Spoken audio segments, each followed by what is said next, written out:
Нансран банзрагчийн зохиол Халахын гол тэргүүн дэвтэр 20 дугаар хэсэг. Шөнийн 2 цаг өнгөрч байлаа. Хээрийн эмнэлэгт чимээ шуугангүй намжин болжээ. Хөнгөн шархтнуудыг хэвтэж байгаа хэдэн гэр майханд гэрэлгээгээ нунтарч бүгд л унтаж амарч байна. Харин хүндхэн шархтай хүмүүсийн нэг гэрт гэрэлтэй бөгөөд тэнд хэд хэдэн совлогч жижүүрлэн эмөгч тариа хийж байжээ. Эмч цэрмаа шархтан хүлээж авах байранд өнөөшн жижүүрлэж хонох байсан учраас өдөр 2 цаг унтаж амарсан тул би их л хөнгөн аятайхан санагдана. Цэрмаа хээрэн эмнэлэгт ирснээс хойш бүтэн ойртой шөнө нэгийг ч үзээгүй гэхэд болно. Хээрийн энэ төр эмнэлэгт хөнгөн шархтнуудыг үлдээж хүндхнийг нь Тамсаг болог Баянтөмөн, Өндөр хаан, Улаанбаатар хот руу явуулна. Бас зөвлөлт Тэнчта хот руу ч явуулдаг байв. Хээрийн эмнэлэгт хаяа маш хүнд шархтан үлдэх удаа бий. Түүнийг машин юм онгоцоор явуулахад найдвар баг амь насанд нь осолтой гэж үзээд юу ч гэсэн хээрийн эмнэлэгт үлдээж үхсэхийг үздэг байжээ. Одоо ийм хүн шархтай 3 хүн байгаа бөгөөд тэд 2 хоногийн өмнө галын тэргүүн шугамнаас ирсэн. Тэд гуруула тархиндаа шархтай бүгд ухаангүй байлаа. Тэдний дэргэдээс эмч совлогч нар алхамж холдолгүй үхэлтэй тэмцэлдэн бай. Цэрмаа хээрийн эмнэлгийн шархтан хүлээж авдаг гэрт ганцаараа сууж байхдаа өнгөрсөн 2 сар шахмын хугацааг хэрхэн өнгөрөөснөө нэхэн саналаа. Хээрийн эмнэлэгт саяхан л ирсэн мэт санагдах боловч 2 сар шахсан байна гэж бодоход хачин санагдана. Тэр өнөө шөн шиг ийм завтай байсан удаагүй байжээ. Ойрдоо дайны талбараас шархтан ирэх нь овооцоорч хэвтэж эмчлүүлэн байгаа хүмүүс нь ч түргэн эдгэрч байгаад түүний сэтгэл их л уяг баяртай байлаа. 5 сарын сүүлчийн тулдааны үеэр Тамсаг дахь дивизийн эмнэлэгт олон шархтаа улс иржээ. Дивизийн эмнэлгийн эмч нарын ихэнх нь ангитайгаа хамт халахын гол руу явчихсан тул Тамсагт эмнэлгийн орлогч дарга 1 Орос их эмч, 2 Монгол баг эмч, хэдэн совлогч үлдсэн байсан тул олон шархтай хүмүүс ирж эмчилж дийлэхгүй болоод байхдаа эмнэлгийн орлогч нь Генет Цэрмааг санаж түүнийг дуудуулсан юм. Цэрмааг хурж ирэхэд "За Цэрмаа минь, галын тэргүүн шугамнаас олон шархтай хүн ирж бид хүчин хөрөлцөхгүй баахан сандарч байна. Чи ядахтаа ганц 2 өдөрч гэсэн бидэнд тус болохгүй юу?" гэж гуйжээ. Цэрмаа дуртай зөвшөөрч хүүгээ должинд захиж орхиод эмнэлэг рүү хариалгажээ. Эмнэлгийн өрөө тасалгаанд дүүрэн шархтай хүмүүс яолох нь яолж, уйлах нь уйлж, зарим нь ухаангүй хэвтэж байлаа. Цэрмаа ийм олон шархтай хүнийг хараад биеийн дагжин чичрэх шиг болж Орос хэмчийг дагаад түүний заавраар эмчилж эхэлсэн. Нэг залуухан даргын цээжинд 2 сум шигдэж цус их алдсан бай. Түүнд зайлшгүй мэс засал хийх шаардлагатай байжээ. Их эмчин тэр даргын цээжний хөндөд мэс засал хийж хавж орсон сумыг авахт нь Цэрмаа тусалгаар ажиллажээ. Мэс засалч удаан үргэлжлэв. 2 сумны нэг нь уушгинд хавж, нөгөөх нь зүрхний үзүрийг хөндөн нуруунд нь шигдсэн байжээ. Дайны талбараас нааш ирэхдээ 120 км хол газар машин сэгсрэгдэн цус нь бараг юулж дууссан байжээ. Ямар ч эмчилгээ хийсэн сэхэх найдвар байгаагүй боловч их эмчин ямар ч гэсэн мэс засал хийхээр шийдсэн ажээ. Их эмч хагалгаа хийж байхдаа үе үе толгой сэгсрэн гасалж байлаа. Мэс засал амжилттай болж уушиг нуруунд шигдсэн сумыг авсан боловч тэр даргын амийг аварч чадаагүй юм. Түүний эхнэр нь хэмээх залуу сайхан бүсгүй нөхрийнхөө дэрэгдээс алхамж холдсонгүй сахиж эцсийн мөчийг хүртэл хайрт хүнээ сэхнэ гэж бодсоор байгааг харж Цэрмаа их л өрөвдөж байлаа. Тэр дарга мэс засал хийлгэсний дараа хагас дутуу ухаан орж гөлийснүүдээр ханаа ширтэж байснаа бэд 2 даанч богинохон хугацаанд хамт амьдарчтэй. Чамаагаал өрөвдөх юм гэж үгээ зөөж ядан хэлээд амьсгалан хураахад эхнэр нь ордуу тавин орилж чарлан үсгэцгэн урж сүйд болжээ. Цэрмаа түүнийг тайтгаруулах гэж сансан боловч анх удаа нас орж байгаа хүнийг хараад их л хайрлан өрөвдөж сэм нулим сунгаан байсан бэлээ. Хүн эмнэлгийн техникумд суралцаж байхдаа эмч болцоход нэг ч хүн өхөөлөхгүй эдгэн гэж бодож байсан. Гэнэн боловч сайхан сэтгэл өвөрлөж байсан нь Эмчин үнэмлэх гардан авч анх удаага өвчтөн эмчилсэн өдрөө ийхүү хүний амийг аварч чадалгүй хүсэнд туйлын харамсан өөрийгөө л гэмтээ юм шиг санаж байжээ. Нас барсан хүний эхнэр нь хязээцэхгүй болсон нөхрийнхөө дээрээс тонгойн уйд сууснаа бас ухаан алдаж Цэрмааг сандрахсан. Тэр бэлэвсэн эхнэрийн ордуу тавин чарлсан гаслант дуу Цэрмаагийн зүрхийг шимшрүүлэн элий балаа болгох дөгчээ. Тэр мөчөөс л эхлэн Цэрмаа дайны ийм хүнд үед эмч хүн хүүхдтэй гэж шалтгаглан гэрээ мухар сахиж хэрхэвч болохгүй гэж бодоод ямар ч байсан эмнэлэгт ажиллана гэж хатуу шийджээ. Түүнээс хойш хэд хоноодод олжинш ажилдаа иргэн орж 2 бүсгүй зүтгэн байж хээрийн эмнэлэгт ирсэн тухай дээр өгүүлсэн билээ. Хээрийн эмнэлэгт ирснээс хойш үхэлтэй бишгүй учрахтаа аваа дасаж үхэл гэх чинь дайны эрдийн үзэгдэл мэт бодох болсон юм. Хээрийн эмнэлэгт ажиллах болсон нь Тамсгийн эмнэлэгт шархтан эмчлэхээс тэсөөр тунч аимшигтай хэцүү ажил болохыг төдхөн мэдэж авчээ. Баян цагааны тулалдаан эхэлсэн өглөө хээрийн эмнэлгийн дарга дивизийн хороо бүрт машинтай эмч сувилагч явуулжээ. Цэрмаа танихгүй цэрэг жолооч зөвсөдсөн 2 сувилагчийн хамт бүрхүүлтэй тэргээр галахын гол руу явжээ. Хээрийн эмнэлгээс гараад 10 км явж байтал гэнэт хөнгөнсөн сүнгэнсэн хачин чимээ гарч салхисан нэг шиг болжээ. Юу юм бол гэж бодтол толгой хаглам нүргэлсэн чимээ гарч машины баруун хонтой тэнгэр тулам тоос босож машинын салганан чичрэхэд нүдэн анаад хажуудаа сууж яваа сувилагчийг зуурчээ. Машин нь эцсийн хурдаа шавхан давхиж байгаа бололтой донцолгой гэдэгч авч хаях гэдэл байлаа.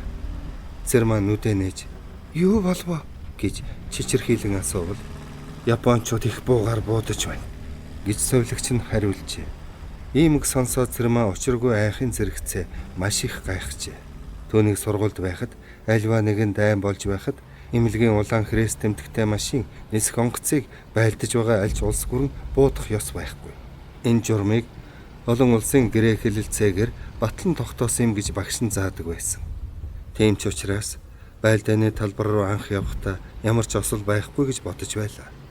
Гэтэл Японыхон эмнэлгийн тэмдэгтэй тэргийг ер тоосон шинжгүй их буугаар буудсанд учиргүй балмагдан сандарчээ. Эмнэлгийн машин их бууны сумнаас зүхтааж байгаа бололтой дээд хурдаар давхиж газар ирээлжлэн машин нь хэдэн хэсэг болон салж унах гэж байгаа юм шиг сэгсчин зам зуур дайралдах овон товон дээгүүр харайлган суудлаас нь авч хаях дөхөн. Тэр хамт яваа сувилагчийн гараас чангаатган эргэн тойрон юу болж байгаагч сайн ухаарсангүй явжээ. Тэнгэрийн зүүн хаяа нэлэнхүйдээ харлан хөхөрч нүгэлцэн утаа юм уу шороотоос манарав.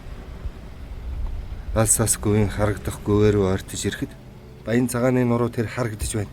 Тэндэж ширүүн тулдаан болж байгаа даа гэж хажууд нь суусан сувилагч хэлв. Түүний хэлснийг батлах гэсэн мэт нэжгэнсэн их чимээ чихний үзүр шүргэн сонсдлоо. Хор мөнгөрөх тусам өнөөх нэргэлэн нэжигнэх сүрд чимээ улмал тод болсоор байна. Цэрмаа тулдааны талбарт ойртох бүр айд сандрах нь улам ихсэн. Дайн тулаан гэдгийг өрдөм нь ямар үтсэн биш. Үнэхээр аимшигтай санагдана. Гэлээч нэгэн тэл хүний амийг аврах гэж яваа болохоор эмч бол эмчил байх ёстой. Би жирийн нэгэн эмэгтэй биш. Тулдааны талбарт амиа үл хайрлан байлдаж яваа улаан цэргийн даргын гэргий шүү дээ гэж өөрийгөө зоригжуулна. Утаа шороо манаран хуйргансан гүвэний наад ёроолдод өгөж ирэх үед дүн дүн хийсэн тунч сүртэй чанга дуун улмал тод болж тажигнсан нэргэлсэн аимшигтай чимээ чигт өчрүүл. Норооны наад биеэр морьтой хүмүүс хэсэг хэсгээрээ давхилдан хажуугаар нь таан хуйгт уралдаж байгаа юм шиг л утаа тоосон думсан баян цагааны нуруу руу давхив. Баатар минь хаана яваа бол амьд мэндэл явдаг байхаа та гэхээс эмч бүсгүн зүрх нь болиглон дэлсэж чимчгэн өвдөн. Олон морьтой хүн давхсаар нэгэн хонхор газар далд орчих. Сувилагч нь үндэс хийснэ. Манай нэг суман тэр хонхор руу орчихлоо. Юу ч гэсэн тэнд очих уу гэхэд балмагдаж сандарсан Цэрмаа юу ч хэлж амтсан юм. Машин нь морьт цэрэг далд орсон хонхор руу жирийн оржээ. Цэрмаа тэндэл Анхныхаа шархтан сургагч Саракинд эмнэлгийн тусламж үзүүлсэн билээ. Тэндээс өөр нэг суман дээр очиж хэдэн шархтан аваад хээрийн эмнэлэгтээ эргэж иржээ. Түүнээс хойш хэдэн удаа галын тэргүүн шугам руу явж шархтаа хүмүүс авчрахдаа анхных шиг айд сандарч байсангүй. Баян цагааны тулдааны өдрүүдэд хээрийн эмнэлгийнхэн ёстой л идэх хоол, унтах нойроо умартан хүний амны төлөө ширүүн дайнд орцгоосон юм. Тэр үеийг бодвол одоо хээрийн эмнэлгийнхэн овоо чөлөө завтай болжээ. Гэхдээ шархтай хүн ирэхгүй өнжих өдөр гэж байхгүй. Цэрмаа жижүүрлэн хонохдоо өнөө шин хичнээн шархтан ирэх бол гэж бодож байсан боловч шөн дунд өнгөртөл ашгүй сураг ажиггүй байв. Гэрт тосон ламп ноцоосон тул зэгсэн гэрэлтэй. Цэрмаа жижүүрийнхэн тэмдэглэлийн дэвтрийг үзэж сууснаа Баатартаа захиа бичлээ. Хэдэн Баатар нэг удаа ирж уулзаад явснаас хойш түүнийг улам их санаж мөрөөдөх болжээ. Ханилаад жил гаруй болохдоо түүнд их л хайртай байсан санагдавч дайны энэ хүнд бэрх өдрүүдэд улам ч их хайртай болсон юм шиг санагдана. Түүнийг ханилсан богинохон хугацаанд төдийлөх инхрээлэн хайрлаж халамжилж байгаагүй мэт бодогдно. Тамцагт ирснээс хойш Баатар өөрөөр яваад л шөнийн бор хоногт эцэж ятарсан амтан ирдэг байж. Тэгэхэд зөвхөн халуун хоол цайтай л байвал боллоо гэж боддог байсан нь одоо бодоход их л хөндөй, хайхрамж муухан байсан шиг санагдаж өөрийгөө ухаан богино юмыг санаж сэтгэн барагтайхан хүн юм да гэж голно. Тэгвэл яах ёстой байсан бэ гэд одоо бодоход хүүхэчгэл асран халамжлах байжээ гэж санана. Баатар өөрөөр сэмхэн босоод заримдаа цайгаа чанаж уучгаад явна. Заримдаа цайчгүй яаран явдаг байлаа. Тэгтэн Цэрмаа давхар биетэйгээд л өглөөж босохгүй бараг үд болтол унтдаг байсан удаач бий. Бүсгүй хүн айлыг авч явах ёстой. Эрийн нэрээр ирж, эмийн нэрээр гардаг гэдэг яасан үнэн үгүй. Манайх их чинь Баатрынх л гэдэг. Баатрын нэрээр л манад танихгүй хүмүүс ирэн шүү дээ. Тэгээд тэр хүмүүсийг би яаж огтон тосож ямар хоолунд хийж өгснөөр нь хүмүүс манайхыг нэг бол Баатрын авгаач нь овоо ааш зантай сайхан хоолундтай бүсгүй байна гэх юм уу? Үгүй бол Баатрын эхнэрийн аашиг яам азгал гэж мэдээрээ. Ядахта чансан цайн шүлтэггүй хийсэн хоолнд давсгүй гэж муу хэлнэ. Сайн муу хэлэхдэх нь надаас л болно. Би залхуураад заримдаа цайчгүй, царайчгүй амтанд сууж байдгсан. Баатар минь үнэн сайхан сэтгэлтэй, намаагаал гэж явдаг хүн шүү дээ. Нэг хэсэгтэй чимэн хөл хүндтэй болохоор гэр орны ажил хийгээд ятарна гэд хоолунданд ач намайг хүргэдэггүй байсан. Төрсний дараа бас нялх бихтэйгээд намайг хөдлөгдгөө байлаа шүү дээ. Би ч тэхэл ёстой юм шиг санаж түүнийхээ гарыг харж сурсан юм шүү. Одоо бодоход гэр орныхаа хамаг ажлыг ядахта хамжин хийдэг байж гэж бодох юм. За яхав. Энэ дан удахгүй дуусна мэзээ. Тэр үед л би ямар ихнэр болохоо чамдаа үзүүлнэ. Чамаагаач ганц 60 гаанта. Хүн манч өдөр хонохоор өсөж том болно.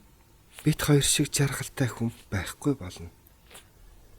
Би ажиллаа хийгээд Баатараасаа төрүүлж ирчгээд хоол ундаа хийж хувцс хунраа угаачхад сууж байхад тэр минь хурч ирээд намайг магтана. Хоёр бие халамжлан хайрлана гэдэг чинь ийм л ялихгүй юм шиг санагдах гэр орны ажлаас л эхлэн мэдэгдэн шүү дээ. Бит хоёр амралтын өдөр болохоор бүрч хөгжилтэй баяртай болно доо. Өглөө ааж явхан босож гэр орноо янзалчгаад хүүгээ авч гадуур салхинд явна. Өгөө бол банчиг гойнд орж сонин юм ярьж тоглож наадна. Дайнд тусахаар тэр минь амралтаа авах байх. Тэгвэл Улаанбаатар орж аав ээжтэйгээ золгоно. Аав ээж хоёр маань ач хүүгээ үзээд яасан их баярлах бол. Чадвал цаашаа хөдөө явж хадмууттайгаа золгох юм байна шүү. Баатрын аав ээж их сайхан зантай улс бий байх. Битсэн захианда миний зүсийг ч үзээгүй байж бэр минь охин минь сайн байна уу гэдгийг. Би ч жаргалтай бүсгүй юм аа. Хорвоот түших сайн ханаа олж авчээ. Намайг анх Баатартаа сайн болж байхад хамт сургуульд байсан үеийн хүүхнүүд дагуулж явхад дарга сайхан гэж үгвэ. Нээрээ залуухан дарга дагуулчаад явж байх юмсан гэж намайг ичээдэг байсансан. Би Баатарыгаа даргач байсан, цэрэгч байсан, сайхан л хүн гэж боддог. Түүний дарга хувцс гаднах өнгө үзэмжинд нь биш. Жинхэнэ сэтгэлийг нь таниад дурсныг үеийн хүүхнүүд мэдэхгүй л дээ. Цэрмаа ийм бодох зур захиагаа үргэлжлүүлэн бичлээ. Цаасан дээр төмөр үдсэг чахран гулсгаас өөр чимээ эмээгүй ажээ. Хажууханд нь эмч совлогч нар нүд завчилгүй сахиж байгаа хүн шархтай хүмүүсийн гэрээс хаяа сулхан яолхол сонсогдож шүний нам гүмийг үргэн. Цэрмаа хээрийн эмнэлэгт ажилласан хугацаанд үхэл хагцлагч бишгүй үзэж тэр бүхэнд зүрхэн зөвсүүлж байсан ч гэсэн асар их зориг төвчээр гарган бие барих болжээ. Өвчтний энэлийн шаналх зовирт дуу чихэнд чиртээч гэсэн тэр хүн амьд байгаа гэдгийн баталгаа болж түүний амийг аврах найдлагыг эмч нарт төрүүлдэг байна. Цэрмаа галын тэргүүн шугамаас шархтан ирэх бүр сэтгэлэн зовнон хамгийн түрүүнд дэгдэн очиж шархтан бүрийн нүүрөөд сэмхэн харддаг юм. Тандгүй олон цэрэг дарга хээрийн эмнэлгийг дамжин өнгөрчээ. Зарим нь энд хэд хоног хэвтэж идгээд ангид амбуцна. Зарим нь овоо тэнхэрч замын явдлын ая даахтай болоод ард тийшээ эмнэлэг рүү шилжин. Дайны талбараас шархтаад ирсэн хэм боловч энд анхны тусламж авдаг байлаа. Цэрмаа энд олон ч хүнтэй танилцж, олон ч хүнээс ерөөлийн бэлэг дэмбэрэлтэй сайхан үг сонсож байна. Өхлийн шархолж эмнэлэгт ирээд төдхөн хөл дээрээ босохтой болсон хинч гисэн амьд норсон эмч нартаа баярлалгүй яах вэ? Тэд бүрэн эдгээд эмнэлгээс явахтайгаа зэрэгэл эмч нараа мартчихандаа гэсэн бодол Цэрмаад хаяа төрнө. Цэрмаа 3 хоногийн өмнө нөхөртөө захиа бичсэн тул өнөөдөр бичээд байх юмч байсангүй. Зөвхөн амар мэндэ мэдэгдсэн товчхон захиа бичжээ. Хаалга сэвхэн онгойж хүн орж ирэв. Цэрмаа толгой өндийн лампны хурц гэрлийг гараараа халахлан харвал өчигдөр хориглолтын байрлалаас ирсэн должин ойртож ирээд нүүрөө нь харснаа. Чамайг жижүүр хийх юм гэж сонсоод тус болох санаатай ирлээ. Миний дүү жаахан ч хийсэн хажуулж нүдний хор гаргахыг бод гэлээ. Би өдөр зөндөө унтчихсан. Би ч хөнгөн аятайхан байна. Харин та унтахгүй яасан юм? Өчигдөрхөн л ширэн сумны доороос хурч ирчгээд ганц шүнж гэсэн тухтаа унтахыг боддоггүй янзын хүн байна шүү гэвэл должин хажууд нь суугаад эх чинь энэ зэргийн яман театрхаа өнгөрсөн толгой хориглосон ангиуд дээр байхад харин тулдаан болохгүй бол новчны мохорт шүнжин ч унтаж болдог юм. Үгүй тэгээд энд чи ямар унтаж амрах гэж ирсэн биш үү гэд санаа алдав.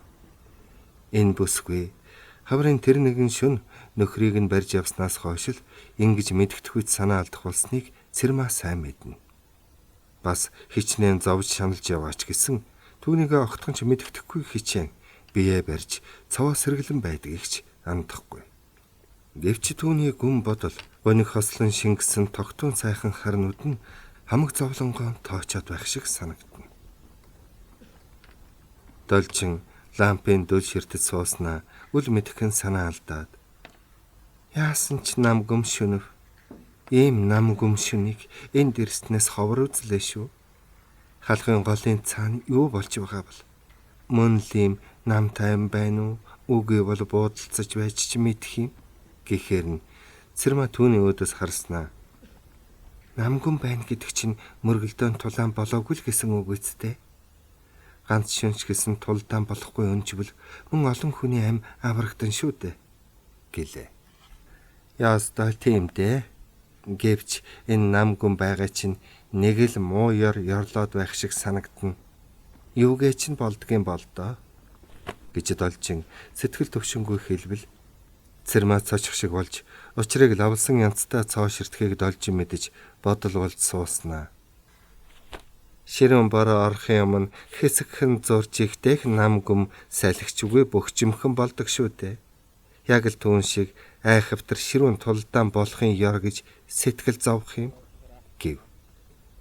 Түүнийг ингэж хэлсэндээ Цэрмаа баахан эргэлзэж харин тийм юм болов.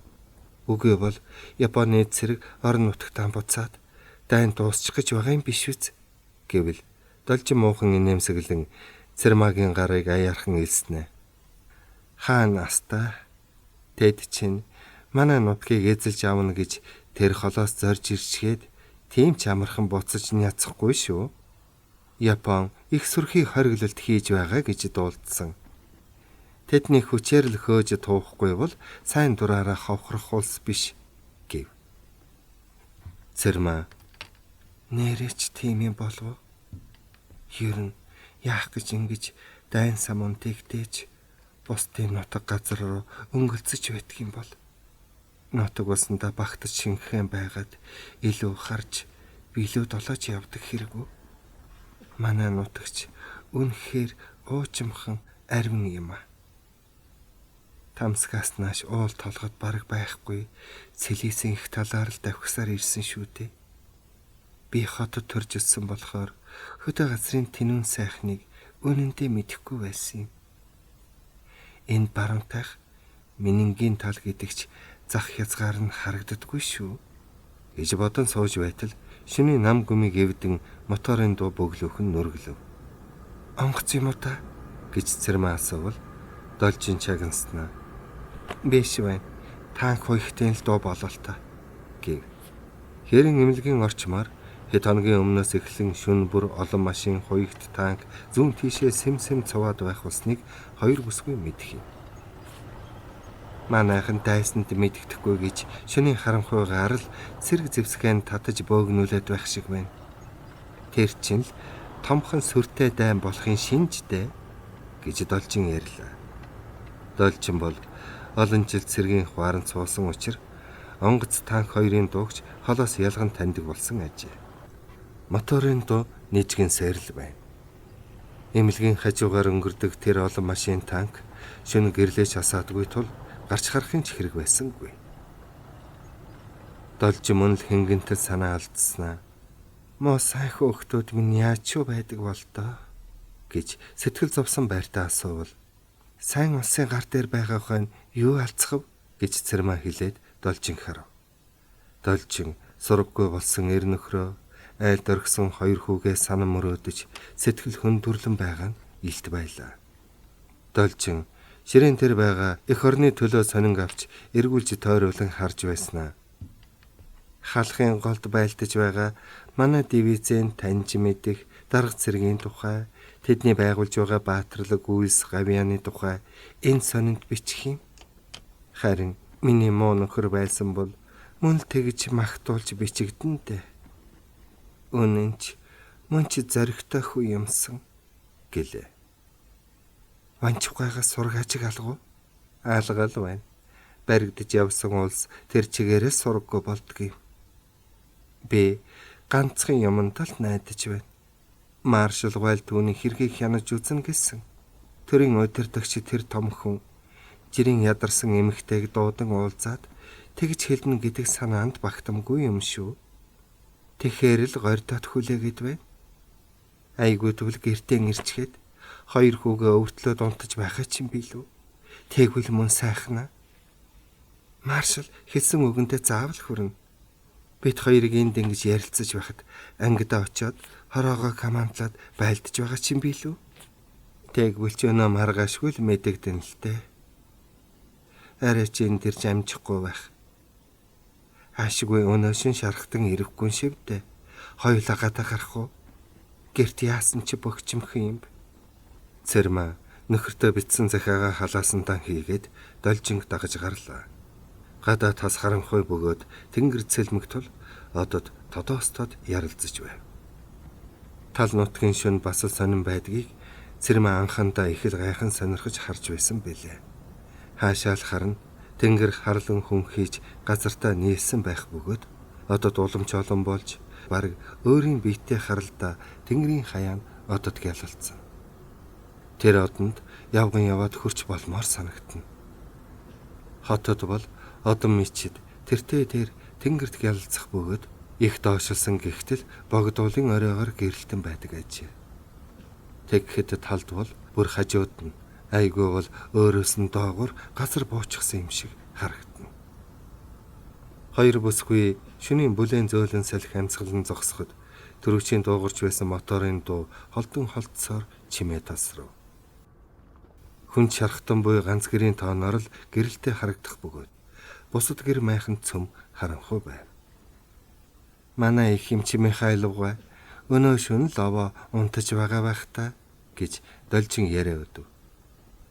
Яста алтан гартай хүндээ мис засал хийхдээ хурдан шалмгийг нь яа. Би тэр хүнээс их чим сурлаа. Хөөх юм мөн ч олон шин нойргүй хонсон шүү. Эцэж цуцна гэдгийг мэдэхгүй би сайтай зориг төсвөртэй хүн гэж Цэрмаа их хэмчээ магтав. Яран зөвлөлтийн хүмүүсийн ачиг хилээд баршгүй. Манай хэрийн эмнэлэгт байгаа арваад эмчиг аваад үдсэн ч тэр эд чинь хүний амийг аврахын төлөө нойр хоолгүй зүтгэж байж бас Монгол биднийг юм сургах гэж мэрих юм. Надтай зүг галын шугамд шархтан авчирдаг Марина гэдэг бүсгүйг чи танин шүү дээ. Хичнээн сүрхий авхаалчтай гэж санана. Хэд хоногийн өмнө бид хоёр нэг сумангийн байрлсан нуувчинд байж байтал Японы салаа орчим цэрэг дайрдаг юм байна. Япончууд бас их буугаар буудлаа. Их бооны сумны хитрхи нэг цэргийн гарыг тас зогсон юм. Марина маань тэр цэргийн шархыг шалавхан боочхоод түүний бууг шүүрэн авч нуувч руу дөхж ирсэн нэг Японыг нам буудаж унагсан шүү.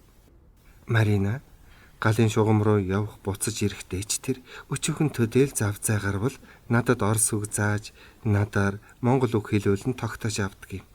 Бас яаж хурдан түргэн боох тариа хийхийг заана. Би хичнээн хичээгээдэж түүн шиг хурдан боож амжихгүй юм аа. Сайхан сэтгэлтэй, сайхан ч бүсгүй шүү.